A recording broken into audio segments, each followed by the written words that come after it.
My dear fitness trainers, ఈ video మన కోసమే. నాకంటే వెల్ ఎక్స్పీరియన్స్డ్ ట్రైనర్స్ ఉండొచ్చు, నాకంటే తక్కువ ఎక్స్పీరియన్స్ ఉన్న ట్రైనర్స్ కూడా ఉండొచ్చు. నేను నా మెంటర్స్, నా సీనియర్స్, నాకంటే వెల్ ఎక్స్పీరియన్స్డ్ ట్రైనర్స్ దగ్గర నుంచి నేను నేర్చుకున్న విషయాన్ని, నాకంటే తక్కువ ఎక్స్పీరియన్స్ ఉన్న ట్రైనర్స్ వాళ్ళు నేర్చుకోవాల్సిన విషయాన్ని నేను ఇప్పుడు షేర్ చేసుకుంటా. నువ్వు ఫిట్నెస్ ఇండస్ట్రీలో కెరియర్ స్టార్ట్ చేద్దామని అనుకుంటే ఖచ్చితంగా వీడియో లాస్ట్ వరకు చూడు. సో ఏ ఫిట్నెస్ ట్రైనర్ అయినా సరే మీకు డైట్ అండ్ ఎక్సర్సైజ్ గురించి చెప్పి మీ short term weight loss and weight gain గురించి చెప్తారు.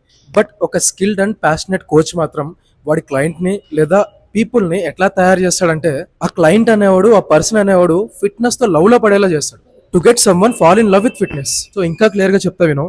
ఒక ఫిట్నెస్ ట్రైనర్ కి వాడికి ఎన్ని వర్కౌట్ సర్క్యూట్స్ వచ్చు, లేదా ఎన్ని డైట్ ప్లాన్స్ తెలుసు, అండ్ వాడికి ఫిజిక్ ఎంత మంచిగా ఉంది అన్నది అసలు ఇంపార్టెంట్ కాదు. అది మ్యాండేటరీ బట్ నాట్ ఇంపార్టెంట్. ఒక రియల్ ఫిట్నెస్ ట్రైనర్ కి ఏముండాలంటే, ఫ్లోర్ మీద క్లయింట్స్ తో ఒక ఎన్వైరన్మెంట్ ఫార్మ్ చేయాలి. సో ప్యాషనేట్ గా వాళ్ళని మోటివేట్ చేయడమే కాదు, ఒక ఫన్ అండ్ హెల్తీ ఇంటరాక్షన్ ఉండాలి. అండ్ మోస్ట్ ఇంపార్టెంట్ థింగ్, ఒక క్లయింట్ తోటి హెల్తీ బాండింగ్ ఉండాలి. జిమ్ నుంచి ఇంటికి వెళ్ళిన వాడు మళ్ళా ఎప్పుడు జిమ్ కి రావాలా అని అనిపించాలి. ఇదంతా నా ఎక్స్పీరియన్స్, నా ఐడియాలజీ ప్రకారం నేను చెప్పాను. ప్రతి ట్రైనర్ కూడా పీపుల్ మైండ్ సెట్ ఎట్లా చేంజ్ చేయాలంటే, a little progress each day adds up to big results. So ఇది సంగతి. ఏమైనా తప్పు ఉంటే correct me if I'm wrong. And అట్లానే మన కంటెంట్ నచ్చితే మాత్రం షేర్ చేయడం, ఫాలో చేయడం మాత్రం మర్చిపోకు. అసలే 10K ఫాలోవర్స్ కి చాలా దగ్గరగా ఉన్నాం మనం. Please do check my profile and please do follow. Thank you.